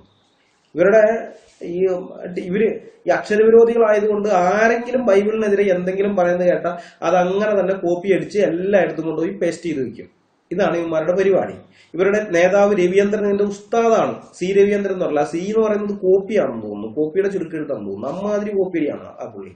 ആൾക്കാരുടെ ഫേസ്ബുക്ക് പോസ്റ്റ് വരെ കോപ്പി അടിച്ചു കഴിഞ്ഞിട്ടാണ് പ്രസന്റേഷനിൽ അവതരിപ്പിക്കുന്നത്. വിക്കിപീഡിയയുടെ കാര്യം പിന്നെ പറയേ വേണ്ട. കുറെ ഉണ്ട്, കോപ്പിയാണ്. അതല്ലാതെ ഒരു ആധികാരികമായ പഠനമൊന്നും നടത്തുകയില്ല. അപ്പൊ പിന്നെ ആ പുള്ളിയുടെ അനുയായികളൊക്കെയാണല്ലോ ഇവർക്ക് ഇത്രയൊക്കെ തന്നെ വരികയുള്ളൂ. 137 സങ്കീർത്തനം വെറുതെ ഒന്ന് ഓടിച്ച് വായിച്ചു നോക്കിയാൽ മതി. അപ്പൊ മനസ്സിലാകും അത് യഹോവയായ ദൈവം പറഞ്ഞ വാചകങ്ങളല്ല, അത് സങ്കീർത്തനം രചിച്ച ആളുടെ പ്രാർത്ഥനയാണെന്നുള്ള കാര്യം. പക്ഷെ അതറിയണമെങ്കിൽ വായിച്ചു നോക്കണം. ഓടിച്ചിട്ടായാലും ഒന്ന് വായിച്ചു നോക്കണം, അല്ലാതെ പറ്റില്ല. ഞാൻ പറഞ്ഞില്ല, കേരളത്തിലെ ഈ നാസ്തികര് സാമാന്യം നല്ല രീതിയിലുള്ള അക്ഷരവിരോധികളായതുകൊണ്ട് ഇവരിതൊന്നും വായിച്ചു നോക്കുന്ന പതിവില്ല. അതുകൊണ്ട് തന്നെ ഇനിയും കേരളത്തിലോ അല്ലെങ്കിൽ ഇന്ത്യയിലോ എവിടെയെങ്കിലും വല്ല ഇതൊക്കെ വന്നു കഴിഞ്ഞാല്, നരബലി അതുപോലെയുള്ളതൊക്കെ വന്നു കഴിഞ്ഞാൽ നമ്മളൊക്കെ പലവട്ടം മറുപടി പറഞ്ഞ കാര്യമായാലും ശരി, പിന്നെയും അത് തന്നെ പറഞ്ഞുകൊണ്ട് വരും. പുസ്തകം വായിക്കുന്നില്ല എന്ന് പോട്ടെ, നമ്മൾ മറുപടി പറഞ്ഞു കഴിഞ്ഞാൽ അതെങ്കിലും ഒന്ന് കേൾക്കണ്ടേ. ഞാനൊരു ആരോപണം ഉന്നയിച്ചു, ആ ആരോപണത്തിനെതിരെ അവന്മാര് മറുപടി പറഞ്ഞിട്ടുണ്ട്. എന്താണ് ആ മറുപടി? ഒന്നെങ്കിൽ വായിച്ചു നോക്കാം. വായിക്കുന്ന പരിപാടിയില്ല. ശരി, എന്നാൽ കേട്ടൂടെ? വീഡിയോ ആയിട്ട് ഞങ്ങൾ ഇറക്കുന്നുണ്ടല്ലോ, കേട്ടു നോക്കാമല്ലോ. അതിന് വലിയ ബുദ്ധിമുട്ടൊന്നുമില്ലല്ലോ, ഓൺ ചെയ്ത് വെച്ചാൽ പോരെ. അത് ആ പരിപാടിയും ഇല്ല, ഒരു കേൾക്കുകയില്ല. എന്നിട്ട് വീണ്ടും ഇത് തന്നെ പറയും. അതിന് ഏറ്റവും വലിയ കോമഡി ഉണ്ട്. നമ്മളോട് എന്താ പറയുന്ന ഡയലോഗ് എന്നറിയും, നിങ്ങൾക്ക് വായന ശീലമൊന്നുമില്ല, നിങ്ങൾ ഈ മതപുസ്തകം മാത്രം വായിച്ച് ഇങ്ങനെ ആയിപ്പോയി, അതുകൊണ്ടാണ് നിങ്ങൾക്ക് ഇതൊന്നും മനസ്സിലാവാത്തത് നമ്മുടെ അടുത്ത് പറയാം. ഏത് ഇത്രയധികം പുസ്തകങ്ങൾ. ഇപ്പൊ തന്നെ ഈ കാര്യം പറയാൻ വേണ്ടി എത്ര ചരിത്ര പുസ്തകങ്ങൾ ഇത് കിട്ടിയ വിവരാണെന്നറിയാം ഞാൻ ഈ പറഞ്ഞത്. പെട്രയുടെ കാര്യമായാലും അതല്ല ഈ ബാബിലോണിന്റെ കാര്യമായാലും ഇതൊക്കെ എത്രയധികം പുസ്തകങ്ങൾ ഇത് കിട്ടിയാണെന്നറിയോ. എന്നിട്ടാണ് നമ്മുടെ അടുത്ത് പറയുന്നത് നിങ്ങൾക്കൊന്നും വായനാശീലം ഇല്ല, അതുകൊണ്ടാണ് നിങ്ങൾ ഇപ്പോഴും ഈ മതപുസ്തകങ്ങൾ വിശ്വസിച്ചിരിക്കുന്നത് എന്നാണ് പറയുന്നത്. എന്തായാലും ആകട്ടെ, നമുക്ക് ഈ അനിൽ മനോൻ എഴുതിയിട്ട കമന്റിലെ അവസാനത്തെ ഭാഗം, അതായത് ചരിത്രത്തിൽ ഏറ്റവും അധികം നരബലി ദുർമന്ത്രവാദികൾ എന്ന പേരിൽ കുഞ്ഞുങ്ങളെയും സ്ത്രീകളെയും അടക്കം ചെയ്തിട്ടുള്ളത് നിന്റെ സാധാന്യ ആരാധകരാണ്. പിന്നെയേ ജിഹാദികൾ വരൂ, അതുപോലും ക്രിസ്തുവിനെ അല്ലെങ്കിൽ ക്രിസ്തീയതയെ കണ്ടനുകരിച്ചുമാണ് എന്നും പറഞ്ഞില്ലേ. സത്യം പറഞ്ഞ ഈയൊരു കാര്യമാണ് ഈ ഒരൊറ്റ സംഗതിയാണ് ഇവൻ റോക്കറ്റിൽ കയറി ആകാശത്ത് പോയി പിടിച്ചോണ്ട് വന്ന നല്ല മുട്ടം പണി എന്ന് പറയുന്നത്. ഈ ഒരു കാര്യം ഇവൻ പറഞ്ഞില്ലായിരുന്നെങ്കിൽ ഞാനിത് അവഗണിച്ചു വിട്ടാനെ. കാരണം ബൈബിളിൽ നിന്ന് ഇവൻ പറഞ്ഞ കാര്യങ്ങളെല്ലാം ശുദ്ധ നുണയാണെന്ന് ബൈബിൾ വായിച്ചുള്ള ഏതൊരാൾക്കും മനസ്സിലാവും. ഫറവോൻ പറഞ്ഞ കാര്യം ഇവൻ യഹോവയുടെ തലയെ കൊണ്ട് വെച്ചു, ഒന്നാമത്. പിന്നെ ഈ ആട്ടിൻകുട്ടിയെ അറുത്ത് അതിന്റെ രക്തം കട്ടളക്കാലും കുറുമ്പടിമേലും തയ്ക്കണം എന്ന് പറഞ്ഞത് ഇവൻ ആദിജാതിനെ അറുത്ത് ആദിജാതിന്റെ രക്തം തയ്ക്കണം എന്നാക്കി വെച്ചു. പിന്നെ വേറെ എന്താണ് പറഞ്ഞത്? പിന്നെ ഇവൻ പറഞ്ഞ സങ്കീർത്തനം 137 8-9 വാക്യങ്ങളിൽ പറഞ്ഞിരിക്കുന്ന ഇത് നിന്റെ കുഞ്ഞുങ്ങളെ പിടിച്ച് പാറമേൽ, അത് നരബലിയായിട്ടല്ല പറഞ്ഞിരിക്കുന്നത്. യഹോവയായ ദൈവം പറഞ്ഞതല്ല ഈ നിന്റെ കുഞ്ഞുങ്ങളെ പിടിച്ച് പാറമേൽ അടിച്ച് എനിക്ക് ബലിയാ എന്നൊന്നും പറഞ്ഞൊന്നുമല്ല. അപ്പൊ ഇതൊക്കെ വായിച്ചാൽ ഏതൊരാൾക്കും മനസ്സിലാവും. അതുകൊണ്ട് അത്തരം വിമർശനങ്ങളൊക്കെ അവഗണിക്കാവുന്നേ ഉള്ളൂ, അതിലൊന്നും കഴമ്പുള്ളതൊന്നുമല്ല. പക്ഷെ ഇവൻ പറഞ്ഞ ഇപ്പോഴത്തെ ഈ പറഞ്ഞ കാര്യമുണ്ടല്ലോ, ക്രിസ്ത്യാനികൾ ഇങ്ങനെ ചെയ്തിട്ടുണ്ട്, ഏറ്റവും കൂടുതൽ നരബലി നടത്തിയത് ക്രിസ്ത്യാനികളാണെന്നൊക്കെ പറഞ്ഞിട്ടുള്ളത്, അത് അങ്ങനെ ബൈബിൾ വായിച്ചു പോയി കഴിഞ്ഞാൽ നമുക്കറിയാൻ പറ്റില്ല. ബൈബിളിൽ നിന്നല്ല, ചരിത്രത്തിലേക്ക് പോകേണ്ട കാര്യങ്ങളാണ്. അപ്പൊ ആ നുണ അത് ആളുകളെ തെറ്റിദ്ധരിപ്പിക്കാൻ സാധ്യതയുണ്ട്. കാരണം മറ്റുള്ളവർ തെറ്റിദ്ധാരണ വരില്ല. ബൈബിൾ വായിച്ചു നോക്കുന്ന ഏതൊരാൾക്കറിയാവും പറഞ്ഞ നുണയാണ്. പക്ഷെ ഇതങ്ങനെയല്ലോ. ഇവർ വായിക്കണമെങ്കിൽ അതിന്റെ ചരിത്ര പുസ്തകങ്ങളൊക്കെ എടുത്ത് നോക്കണം. അത് എല്ലാവരും നോക്കിയൊന്നും വരില്ല. അപ്പൊ ഇവൻ പറഞ്ഞത് സത്യമാണെന്ന് വിശ്വസിക്കാനുള്ളൊരു സാധ്യതയുണ്ട്, അങ്ങനെ തെറ്റിദ്ധരിക്കപ്പെടാൻ സാധ്യതയുണ്ട്. അതുകൊണ്ട് ഇതിന് വിശദമായൊരു മറുപടി കൊടുക്കേണ്ടത് ആവശ്യമാണ്. വിശദമായ മറുപടി എന്ന് പറയുന്നത് ഇനി ബാക്കി ഞാൻ ഇപ്പൊ ഈ വീഡിയോയിൽ ബാക്കി പറയുന്നല്ല, അടുത്ത വീഡിയോയിലും കൂടിയുള്ളതിനെ ഉൾപ്പെടുത്തിയിട്ടാണ് ഞാനിപ്പോ വിശദമായ മറുപടി എന്ന് പറഞ്ഞത്. ചരിത്രത്തിൽ ഒരു ക്രിസ്ത്യ വിഭാഗവും നരബലി നടത്തിയിട്ടില്ല. ഇവൻ പറഞ്ഞല്ലോ ചരിത്രത്തിൽ ഏറ്റവും കൂടുതൽ നരബലി നടത്തിയിട്ടുള്ളത് ക്രിസ്ത്യാനികളാണ്. ഒരു ക്രിസ്ത്യൻ വിഭാഗവും നരബലി നടത്തിയിട്ടില്ല. നരബലി എന്നാൽ എന്താണെന്ന് പോലും ഇവന്മാർക്ക് അറിഞ്ഞുകൂടാ. അതാണ് നരബലി എന്ന് പറഞ്ഞാൽ തങ്ങളുടെ ദൈവത്തിനെ അല്ലെങ്കിൽ ദൈവങ്ങളെ പ്രസാദിപ്പിക്കാൻ വേണ്ടി മനുഷ്യരെ കൊന്ന് ദൈവത്തിന് അല്ലെങ്കിൽ ദൈവങ്ങൾക്ക് ബലിയായി അർപ്പിക്കുന്ന വഴിപാടാണ്. മനസ്സിലായോ? ഇവന്റെയൊക്കെ എന്തെങ്കിലും ഒരു സ്വാർത്ഥ ലാഭം നടത്താൻ വേണ്ടി അവന്റെ എന്തെങ്കിലും ഒരു ഐശ്വര്യം, ഇവ മറ്റേ പുള്ളി ചെയ്തതാണല്ലോ, ഐശ്വര്യവും സമ്പത്തൊക്കെ ഉണ്ടാവാൻ വേണ്ടി. ഇപ്പൊ നല്ല ഐശ്വര്യവും സമ്പത്തൊക്കെ വന്ന് ജയിലിൽ കിടക്കുമ്പോൾ മനസ്സിലാകുന്നുണ്ടാവും നല്ല ഐശ്വര്യമൊക്കെ വന്നത്. അപ്പൊ ഏതായാലും ഇങ്ങനെയുള്ള ഐശ്വര്യവും സമ്പത്തും സമ്പൽ സമൃദ്ധിയൊക്കെ ഉണ്ടാകാൻ വേണ്ടി ചിലപ്പോൾ ഏകദൈവമായിരിക്കും, ഏകദൈവ വിശ്വാസി ആയിരിക്കാം, അങ്ങനെയാണെങ്കിൽ അവന്റെ ദൈവത്തിന്, അല്ലെങ്കിൽ ബഹുദൈവ വിശ്വാസികളായിരിക്കാം, അങ്ങനെയാണെങ്കിൽ അവരുടെ ദൈവങ്ങൾക്ക്, എന്തോ ആകട്ടെ, ദൈവത്തിനോ അല്ലെങ്കിൽ ദൈവങ്ങൾക്കോ ഏതെങ്കിലും ഒരു മനുഷ്യനെ കൊന്ന് വഴിപാടായിട്ട് അർപ്പിക്കുന്ന കാര്യമുണ്ടല്ലോ, ഇതാണ് നരബലി എന്ന് പറയുന്നത്. മനസ്സിലായോ? അപ്പൊ ഇങ്ങനെ ഒരു കാര്യം ബൈബിളിലെ ദൈവം കർശനമായി നിരോധിച്ചിട്ടുണ്ട്. ബൈബിളിലെ ദൈവം പറഞ്ഞിരിക്കുന്നത് നിങ്ങളിത് ചെയ്യരുതെന്ന്.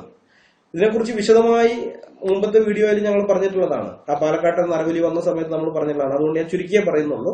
ബൈബിളിലെ ദൈവം വളരെ കർശനമായിട്ട് പറഞ്ഞിട്ടുണ്ട്.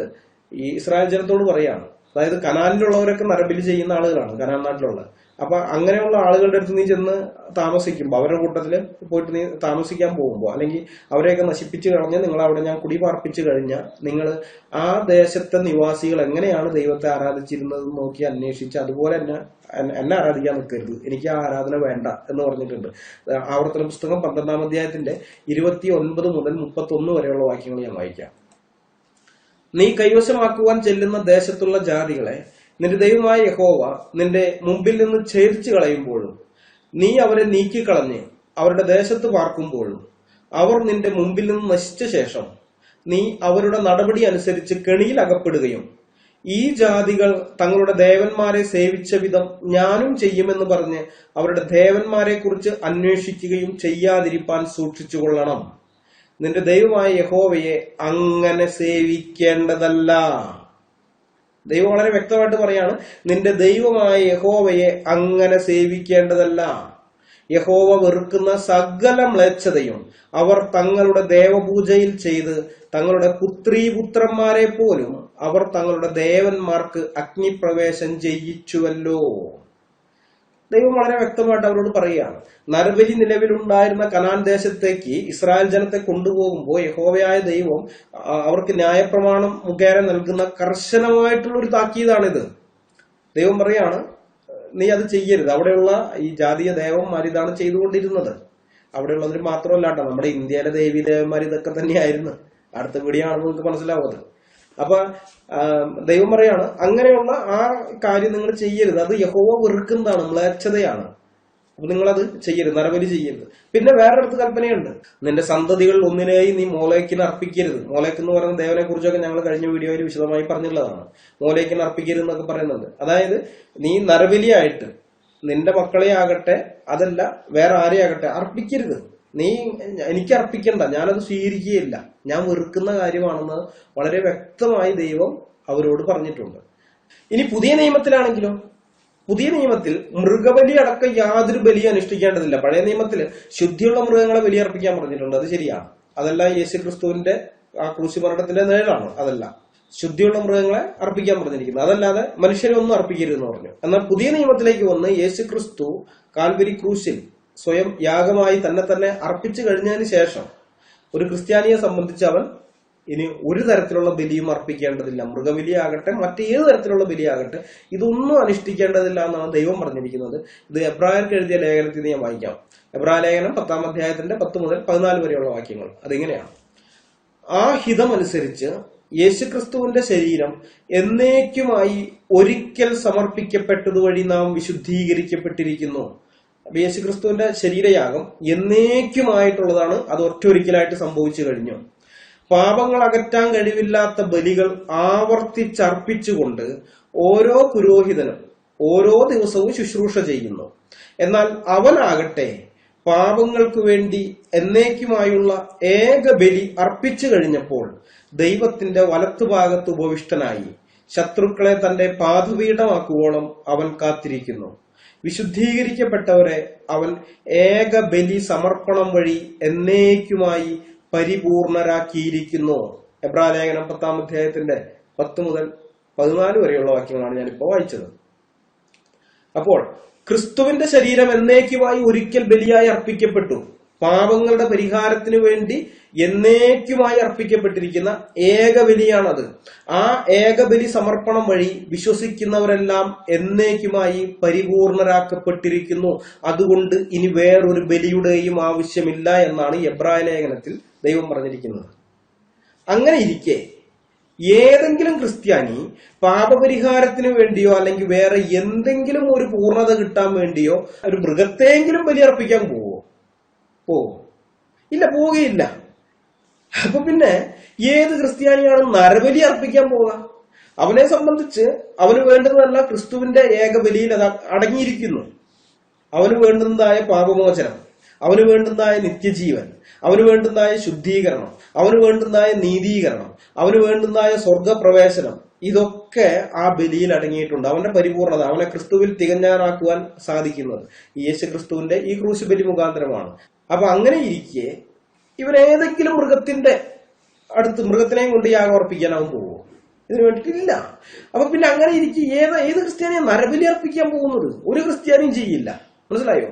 ഒരു ക്രിസ്ത്യാനിയും ചെയ്യില്ല. എനിക്ക് ഏതെങ്കിലും ക്രിസ്ത്യൻ നാമധാരി അങ്ങനെ ഒരു ബലിയുടെ പുറകെ പോവുകയാണെങ്കിൽ അവൻ ക്രിസ്ത്യാനിയെ അല്ല. കാരണം യേശുക്രിസ്തു അവന് വേണ്ടി കാൽവരി ക്രൂശിൽ അർപ്പിച്ച പാപപരിഹാര ബലിയെ അവൻ അംഗീകരിക്കുന്നില്ല എന്നാണ് അതിനർത്ഥം.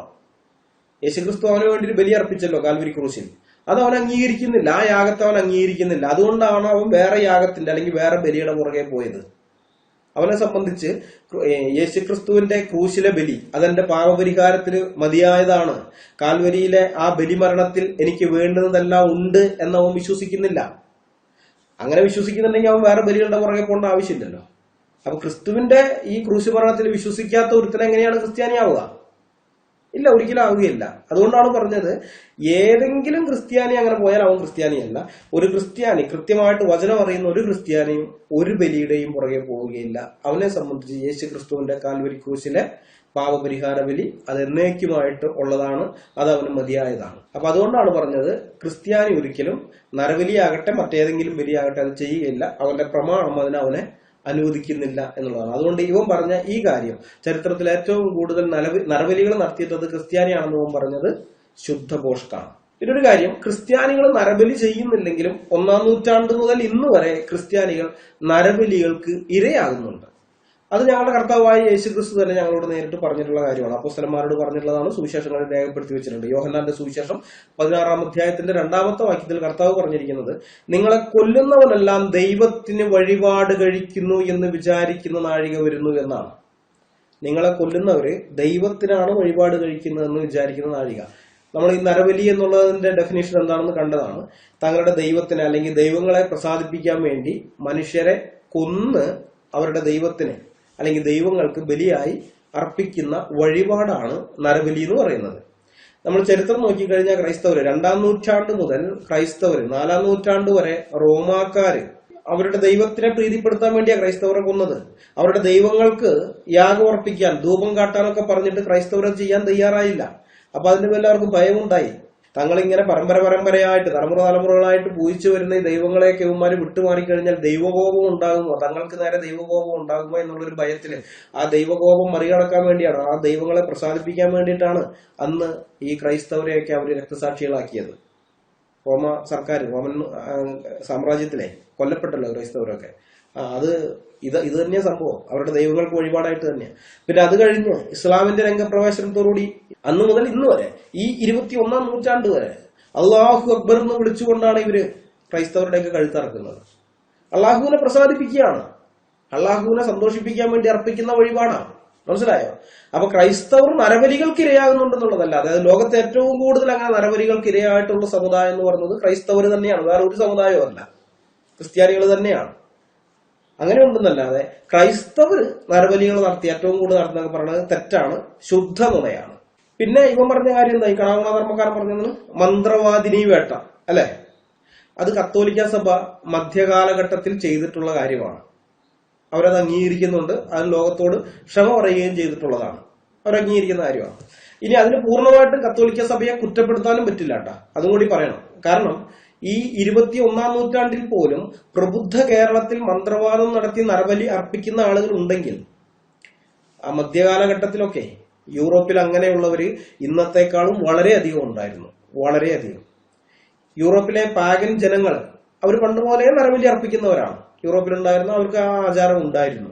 ക്രിസ്ത്യാനിറ്റി യൂറോപ്പിൽ പ്രബലപ്പെട്ടതോടെ നരബലികൾക്കൊക്കെ നിരോധനം വന്നെങ്കിലും ക്രിസ്ത്യാനികളാകാൻ തയ്യാറാകാതെ തങ്ങളുടെ പഴയ പാഗൻ വിശ്വാസങ്ങളിലും ആചാരങ്ങളിലും തുടർന്നു പോകുന്ന ആളുകളുണ്ട്. അവർ രഹസ്യമായി നരബലി അടക്കമുള്ള മന്ത്രവാദ ക്രിയകൾ നടത്തിയിരുന്നു. അപ്പൊ ഈ പശ്ചാത്തലത്തിലാണ്, ഇതിനെക്കുറിച്ചൊക്കെയുള്ള അറിവ് കിട്ടിക്കഴിഞ്ഞപ്പോഴാണ് കത്തോലിക്ക സഭ മന്ത്രവാദിനി വേട്ട നടത്തുന്നത്.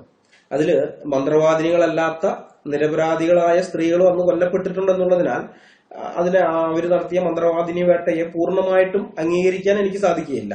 ഞാൻ അതിനെ അങ്ങനെ സപ്പോർട്ട് ചെയ്യുന്നില്ല. പക്ഷെ ഒരു കാര്യമുണ്ട്, യൂറോപ്പിൽ നിന്ന് നരബലി പോലെയുള്ള പല അന്ധവിശ്വാസങ്ങളും തുടച്ചു നീക്കിയതിൽ കത്തോലിക്ക സഭയുടെ ഈ മന്ത്രവാദിനി വേട്ടയ്ക്ക് നല്ലൊരു പങ്കുണ്ട്. മനസ്സിലായോ? എല്ലാവരുടെയും ധാരണ യൂറോപ്പ് മുഴുവൻ അന്നുപോലെ ക്രിസ്ത്യാനികളായിരുന്നു, അങ്ങനെയൊന്നുമല്ല. കുറെ പേര് ക്രൈസ്തവരാകാതെ നടന്നിരുന്ന പല ആളുകളും ഉണ്ട്. പാഗൻസ് ഉണ്ടായിരുന്ന ആ കാലഘട്ടത്തില് ചരിത്രരേഖകൾ പരിശോധിക്കുമ്പോൾ കാണാം. അങ്ങനെയുള്ള ആൾക്കാർ നരബലി അടക്കമുള്ള പല കാര്യങ്ങളും അവർ ചെയ്തിട്ടുമുണ്ട്. അതൊക്കെ പൂർണ്ണമായിട്ട് യൂറോപ്പിൽ നിന്ന് ഇല്ലാതായി എന്ന് പറയാൻ പറ്റില്ല. ഇപ്പൊ ഈ സാത്താൻ സേവക്കാര് എന്ന് പറയുന്ന കൂട്ടർ ഇറങ്ങിയതിന് ശേഷം അവരും ചെയ്യുന്നുണ്ട് ഇതൊക്കെ തന്നെ. നരബലിയെല്ലാം അവർ നന്നായിട്ട് നടത്തുന്നുണ്ട്. അവരുടെ കൂട്ടത്തിൽ നിന്ന് രക്ഷിക്കപ്പെട്ട് ക്രിസ്ത്യാനികളായി തീർന്ന ആൾക്കാർ അതിനെ കുറിച്ചൊക്കെ ധാരാളം സാക്ഷ്യങ്ങൾ പറഞ്ഞിട്ടുണ്ട്. അപ്പൊ ഇന്നത്തെ 21-ാം നൂറ്റാണ്ടിലത്തെ യൂറോപ്പിലെ കാര്യം ഞാൻ പറയുന്നു. മധ്യകാലഘട്ടത്തിൽ ഇങ്ങനെയുള്ള ആളുകളൊക്കെ അവിടെ ഉണ്ടായിരുന്നു. അപ്പൊ അതൊക്കെ ഇല്ലായ്മ ചെയ്തത് ഈ മന്ത്രവാദിനി വേട്ട തന്നെയായിരുന്നു. അപ്പൊ ഏതായാലും ഈ മന്ത്രവാദിനി വേട്ട അത് ഈ നരബലി എന്ന് പറയുന്ന കാറ്റഗറി വരുന്നതല്ല, അത് നമ്മൾ അറിഞ്ഞിരിക്കണം. കാരണം കത്തോലിക്ക സഭ ഇത് ചെയ്തത് അവരുടെ ദൈവത്തെ പ്രസാദിപ്പിക്കാൻ വേണ്ടിയുള്ള വഴിപാടായിട്ടല്ല, തെറ്റ് ചെയ്തു എന്നുള്ള ബോധ്യത്തിന്റെ പുറത്ത് ശിക്ഷയായിട്ട് ചെയ്താണ്. ഇവര് നരബലിയൊക്കെ അർപ്പിച്ചിട്ടുണ്ട് എന്നുള്ള ആ ഒരു ബോധ്യത്തിന്റെ പുറത്ത് അവരതിന് ശിക്ഷയായിട്ട് ചെയ്തതാണ്. അത് ചുമ്മാങ്ങ ചെയ്യുന്നതല്ല, അവർക്കെതിരെയുള്ള കുറ്റപത്രം അല്ലെങ്കിൽ കുറ്റാരോപണങ്ങൾ വായിച്ച് കേൾപ്പിച്ച് വിചാരണയൊക്കെ നടത്തി അവരെ ശിക്ഷിക്കുകയാണ് ചെയ്തത്. അതിനെ നരബലി എന്നൊക്കെ വിളിക്കാൻ മദ്രസ പൊട്ടന്മാരെക്കാളും ബുദ്ധി കുറഞ്ഞ ഈ കണാഗുണ ധർമ്മക്കാർക്ക് മാത്രമേ പറ്റുകയുള്ളൂ. അല്ലാതെ സുബോധമുള്ള ആരെങ്കിലും അതിന് നരബലി എന്നൊക്കെ പറയുമോ? ക്രിസ്ത്യാനികളെ സാത്താനാരാധകർ എന്ന് വിളിച്ചുകൊണ്ട് ഇവൻ ഈ ആരോപണങ്ങളെല്ലാം ഉന്നയിച്ചതിന് യാതൊരു തെളിവും നൽകിയിട്ടില്ല എന്നുള്ളത് നിങ്ങൾ പ്രത്യേകം ശ്രദ്ധിക്കണം. കമന്റ് നിങ്ങൾ കണ്ടതാണല്ലോ. ഇവനത് ഏതെങ്കിലും ഒരു പുസ്തകം ഒന്നുമില്ല, ഇവൻ ചുമ്മാ അടിച്ചു വിട്ടാണ് പറഞ്ഞത്. വായെ തോന്നിയത് കോതയ്ക്ക് പാട്ടെന്നുള്ള രീതിയിലാണ് ഇവൻ ഈ ആരോപണം ഉന്നയിച്ചത്. പക്ഷേ ആ ആരോപണം ഒരു സെൽഫ് ഗോളാണെന്ന് മനസ്സിലാക്കാനുള്ള ബോധം അതിന് പോയിട്ടില്ല. ഈ കണാഗുണധർമ്മക്കാരന് ആ ബോധം പോയിട്ടില്ല, ഇതൊരു സെൽഫ് ഗോളാണെന്ന്. ഇതുപോലെയുള്ള ആരോപണങ്ങളുമായി നടക്കുന്ന, ഞങ്ങൾക്കെതിരെ ഇതേപോലെയുള്ള ആരോപണങ്ങളുമായി നടക്കുന്ന എല്ലാ കണാഗുണധർമ്മക്കാർക്കും വേണ്ടി ഞങ്ങൾ കുറച്ച് കാര്യങ്ങൾ ഇനി അങ്ങോട്ട് പറഞ്ഞുതരാം. കുറച്ച് കാര്യങ്ങളെ അങ്ങോട്ട് പറഞ്ഞുതരാം. അപ്പൊ അത് കേട്ട് കഴിയുമ്പോൾ നിങ്ങൾക്ക് മനസ്സിലാകും, ക്രിസ്ത്യൻ മിഷണറിമാരും ബ്രിട്ടീഷുകാരും ഇങ്ങോട്ട് വന്നതുകൊണ്ട് മാത്രമാണ്, ആ ഒറ്റ കാരണം കൊണ്ട് മാത്രമാണ് നരബലികളൊക്കെ നടത്തി മനുഷ്യരക്തം കുടിച്ച് നടന്നിരുന്ന ഇവന്റെയൊക്കെ ദേവീദേവന്മാരെ വേറെ ഗത്യന്തരമില്ലാതെ മാന്യതയുടെ മുഖം മൂടിയിടാൻ നിർബന്ധിതരായി തീർന്നത് എന്നുള്ള സത്യം. അപ്പൊ നിങ്ങൾക്ക് മനസ്സിലാവും ഞങ്ങൾ ഈ പറഞ്ഞു തരാൻ പോകുന്ന കാര്യങ്ങൾ. ഇവരുടെ പുരാണങ്ങളിൽ നരബലിയെ മഹത്വവൽക്കരിക്കുന്നുണ്ട്. ഇവരുടെ ഇതിഹാസങ്ങളായ രാമായണത്തിലും മഹാഭാരതത്തിലും നരബലിയെ ഗ്ലോറിഫൈ ചെയ്യുന്നുണ്ട്. ദേവി ഭാഗവതത്തിൽ നരബലി നൽകാത്തതിന് ഇവരുടെ ഒരു ദേവൻ ഹരിശ്ചന്ദ്രനെ ശപിക്കുന്നുണ്ട്. നരബലി കിട്ടാത്തതിന്റെ ആ കലിപ്പില് ഹരിശ്ചന്ദ്രന് ശാപം കൊടുക്കുക, നീ രോഗിയായി പോട്ടെ. ഇതൊന്നും ഞാൻ വീഡിയോ ചെയ്ത് പറയണമെന്ന് വിചാരിച്ചതല്ല. സത്യം പറയാൻ ഇതെനിക്കറിയാം, ഇതൊക്കെ ഞാൻ വായിച്ചുള്ളതാണ്. ഞാൻ 21ാമത്തെ വയസ്സിലാണ് യേശു ക്രിസ്തുവിനെ കർത്താവായിട്ട് സ്വീകരിക്കുന്നത്, കർത്താവിനെ കണ്ടെത്തുന്നത്. ഇപ്പൊ എനിക്ക് 46 വയസ്സുണ്ട്. 21 വയസ്സിന് ശേഷമാണ് ഞാൻ എം അക്ബറിന്റെ പുസ്തകങ്ങൾ വായിക്കുന്നു, പ്രസംഗങ്ങൾ കേട്ടിട്ട് ഈ ഖുറാനും ഹദീസും ഒക്കെ ഒന്ന് വായിച്ച് ഇസ്ലാമിനെ കുറിച്ച് പഠിക്കാൻ ശ്രമിച്ചത്. 21 വയസ്സിന് ശേഷമാണ്. പക്ഷെ രാമായണവും മഹാഭാരതവും പുരാണങ്ങളും ഒക്കെ എനിക്കൊരു 7-8 വയസ്സുള്ളപ്പോൾ മുതലേ ഞാൻ വായിക്കാൻ തുടങ്ങിയതാണ്. മനസ്സിലായ? അതായത് ഇസ്ലാമിക ഗ്രന്ഥങ്ങളിൽ എനിക്കുള്ള അറിവിനേക്കാൾ കൂടുതൽ പരിചയം എനിക്ക് ഹിന്ദുമത ഗ്രന്ഥങ്ങളോട് തന്നെയാണ്. നന്നായിട്ട് അറിയാം. പുസ്തകങ്ങൾ ഇവിടേക്ക് ഇരിക്കുന്നത് നിങ്ങൾ കാണുന്നില്ല, പുറയിലിരിക്കുന്നത്. പുരാണിക് എൻസൈക്ലോപീഡിയ ഒക്കെ ഉണ്ട്, വളരെ എളുപ്പമാണ്. അതുകൊണ്ട് പുസ്തകങ്ങൾ വേറെ ഉണ്ട്, എൻസൈക്ലോപീഡിയ നോക്കിയാൽ മതി. ഏതെങ്കിലും ഒരു വിഷയം പഠിക്കണമെങ്കിൽ ആ വിഷയത്തെ പറ്റി എവിടെയൊക്കെ പറഞ്ഞിരിക്കുന്നു തപ്പിയെടുക്കാം. കാരണം എവിടെയൊക്കെ ഉണ്ടെന്നുള്ള അറിയാം, പണ്ടൊക്കെ വായിച്ചാണ്. ഇപ്പൊ എനിക്ക് ആ കൃത്യമായിട്ട് ഇന്ന പേജിലാണ് എന്നുള്ള ഓർമ്മയൊന്നുമില്ല, പക്ഷെ ഉണ്ടെന്നുള്ള കാര്യം എനിക്കറിയാം. എളുപ്പമാണ്, പുസ്തകങ്ങൾ ഇവിടെ ഇരിപ്പുണ്ട്. ഇവിടെ ഇരിക്കുന്ന ഈ പുസ്തകങ്ങൾ മാത്രമല്ല കേട്ടോ, ഇതിനേക്കാൾ കൂടുതൽ എന്റെ 3-4 ഇരട്ടി ഹിന്ദുമത ഗ്രന്ഥങ്ങളാണ് എന്റെ കമ്പ്യൂട്ടറിനകത്ത് സോഫ്റ്റ് കോപ്പി ആയിട്ട് കിടക്കുന്നത്. ഒക്കെ ഉണ്ട്. അപ്പൊ ഇതെല്ലാം ഉണ്ടായിട്ടും ഞാൻ ഹിന്ദുമത വിമർശനം നടത്താതിരുന്നത് പേടിച്ചിട്ടൊന്നുമല്ല. വേണമെങ്കിൽ ഞാൻ മുമ്പ് ഒരിക്കൽ പറഞ്ഞിട്ടുണ്ട്, കേരളത്തിലെ ജീവന് ഭീഷണിയില്ലാതെ ചെയ്യാൻ പറ്റുന്ന കാര്യങ്ങളിലൊന്നാണ് ഹിന്ദുമത വിമർശനം. ഇസ്ലാം മത വിമർശനമാണ് ഏറ്റവും കൂടുതൽ പ്രശ്നം ഉണ്ടാക്കുന്നത്. ഇവിടെ ഒരു ജീവന ഭീഷണിയുള്ള കാര്യം തന്നെയാണത്. അങ്ങനെയുള്ള സമയത്ത് അതേ ഞാൻ ചെയ്യാൻ പോയിട്ടുള്ളൂ, അല്ല ഹിന്ദുമത വിമർശനം അല്ല. ഹിന്ദുമത വിമർശനം നടത്തി കഴിഞ്ഞാൽ ജിഹാദികളുടെ ഒക്കെ സ്റ്റേജുകളിലേക്ക് നമുക്ക് പ്രവേശനം കിട്ടും, വിളിച്ചുകൊണ്ട് പോകും പ്രസംഗിക്കാൻ വേണ്ടിയിട്ട്. അതുപോലെ സെക്യുലർ ടീമുകൾ, ഇടതുപക്ഷക്കാര്, ഇവരൊക്കെ നമ്മളെ വിളിച്ചുകൊണ്ട് പോകും അവരുടെ സ്റ്റേജിലേക്ക് പ്രസംഗിക്കാൻ വേണ്ടിയിട്ട്. പക്ഷെ ഇസ്ലാം മത വിമർശനം നടത്തിയാൽ അങ്ങനെയല്ല. ഒരാളും നമ്മളെ തിരിഞ്ഞു നോക്കുകയില്ല, എല്ലാവരും നമ്മളെ വർഗീയവാദി എന്ന് മുദ്ര കുത്തും. കൂടാതെ ജീവന് മേലെ എപ്പോഴും ഒരു വാള് തൂങ്ങിക്കിടക്കുകയും ചെയ്യും. അപ്പൊ ഇതൊക്കെ അറിഞ്ഞിട്ടും ഞാൻ ഹിന്ദുമതത്തിനെ വിമർശിക്കാനല്ല പോയത്, ഇസ്ലാം മതത്തിലേക്കാണ് തിരിഞ്ഞത്. അതിന്റെ കാരണം വേറൊന്നുമല്ല, ഇസ്ലാമിന്റെ ഭീകരത ഇവിടെയുള്ള ക്രിസ്ത്യാനികളെയും ഹിന്ദുക്കളെയും വിഴുങ്ങാൻ തയ്യാറായി നിൽക്കുകയാണ്. രണ്ടു കൂട്ടരെ ഒരേപോലെ വിഴുങ്ങാൻ ഇത് തയ്യാറായി നിൽക്കുകയാണ്. അത് നന്നായിട്ട് അറിയാവുന്നതുകൊണ്ടാണ്, ചരിത്രത്തിൽ നിന്ന് ഇസ്ലാമിനെ ശരിക്കും മനസ്സിലാക്കിയത് കൊണ്ടാണ് ഹിന്ദുമത വിമർശനം നടത്താതെ ഇസ്ലാമിനെ ഞാൻ ഫോക്കസ് ചെയ്തത്. അന്നേരം ഈ അനിൽമേനോനെ പോലെയുള്ള കണാഗുണ ധർമ്മക്കാരൻ ഞങ്ങളുടെ നെഞ്ചത്ത് കയറാൻ വരികയാണ്. അവരൊക്കെ ഞങ്ങളെ വിട്ടൊഴിവായി പോകേണ്ടവരല്ലേ? അവർക്ക് കാര്യമൊന്നും ഞങ്ങൾ പറയാതിരിക്കുന്ന സമയത്ത് വെറുതെ വന്ന് ഞങ്ങളുടെ നെഞ്ചത്ത് കയറാൻ വരുന്നത്. ഒഴിഞ്ഞു മാറിപ്പോണ്ടാവില്ലേ? ഒഴിഞ്ഞു മാറിപ്പോകുന്നില്ല, നമ്മുടെ നെഞ്ചത്ത് കയറി വരികയാണ്. ഇത് പലവട്ടം പറഞ്ഞിട്ടുണ്ട് ഇവന്റെ അടുത്ത്. പുസ്തകങ്ങൾ ഞങ്ങളുടെ കൈവശം ഉള്ളത് കൊണ്ട് നിങ്ങളൊക്കെ നാണം കെടും. ഞങ്ങൾ ഈ കാര്യങ്ങളൊക്കെ പറയുന്നത് വെറുതെ പറയുന്നതൊന്നുമല്ല, കൃത്യമായ റെഫറൻസ് വെച്ചിട്ടാണ്, ചരിത്ര രേഖകൾ വെച്ചിട്ടാണ് ഞങ്ങൾ ഇതൊക്കെ സംസാരിക്കുന്നത്. ചരിത്രത്തിലൊക്കെ ഇവിടെ ഹിന്ദുക്കൾ നടത്തിയ, അല്ലെങ്കിൽ ഹിന്ദുക്കൾക്ക് മുമ്പുണ്ടായിരുന്ന ഈ സനാതന ധർമ്മക്കാർ, കണാഗുണ ധർമ്മക്കാരുണ്ടല്ലോ, അവരൊക്കെ നടത്തിയിരിക്കുന്ന നരബലികളുടെയൊക്കെ ചിത്രം നമ്മളെ അമ്പരപ്പിക്കുന്നതാണ്, ഞെട്ടിച്ചു കളഞ്ഞു ശരിക്കും. അമ്മാതിരി സംഗതികൾ ഇവരൊക്കെ ചെയ്തിട്ടുണ്ട്. അതൊക്കെയാണ് ഞങ്ങളിപ്പോ ഈ പറയുന്നത്. അപ്പൊ ഇത് വെറുതെ അല്ല ഈ പറയാൻ നിൽക്കുന്നത്, ഇവരെ പോലുള്ളവരൊക്കെ ഒന്ന് ചൊറിയുന്നതുകൊണ്ടാണ്, ഞങ്ങളുടെ നെഞ്ചത്ത് കയറാൻ വരുന്നതുകൊണ്ടാണ്. അപ്പൊ അങ്ങനെ ഓരോ പ്രാവശ്യം വരുമ്പോ തക്ക വിധത്തിലുള്ള മറുപടി കൊടുത്തില്ലെങ്കിൽ ഇവനൊക്കെ ഇനിയും നമ്മുടെ നേരെ വരും, നമ്മുടെ സമയം വെറുതെ വേസ്റ്റാക്കാൻ വേണ്ടിയിട്ട്. അപ്പൊ ഇനി അങ്ങനെ വരാതിരിക്കാൻ വേണ്ടിയിട്ടാണ് ഈ മറുപടി കൊടുക്കുന്നത്. അപ്പൊ ആ മറുപടി വീഡിയോയുമായി വരുന്നത് വരെ, അതായത് ക്രിസ്ത്യൻ മിഷണറിമാരും ബ്രിട്ടീഷുകാരും ഈ നാട്ടിലേക്ക് വന്നതുകൊണ്ട് മാത്രം മാന്യതയുടെ മുഖം മൂടിയിടാൻ നിർബന്ധിതരായ, ഗതികേട് കൊണ്ട് അങ്ങനെ ആ ഒരു നിർബന്ധിതാവസ്ഥയിലേക്ക് പോയ ഇവരുടെ ദേവീദേവന്മാരുടെയൊക്കെ ആ വിശേഷങ്ങളും ഒക്കെ ആയിട്ടുള്ള ആ അടുത്ത വീഡിയോയുമായി ഞങ്ങൾ വരുന്നത് വരേക്കും എല്ലാവരെയും കർത്താവായ യേശു ക്രിസ്തു കാത്ത് സംരക്ഷിക്കുമാറാകട്ടെ. അവിടുത്തെ നാമം മാത്രം എന്നും എന്നേക്കും വാഴ്ത്തപ്പെടട്ടെ. ആമേൻ.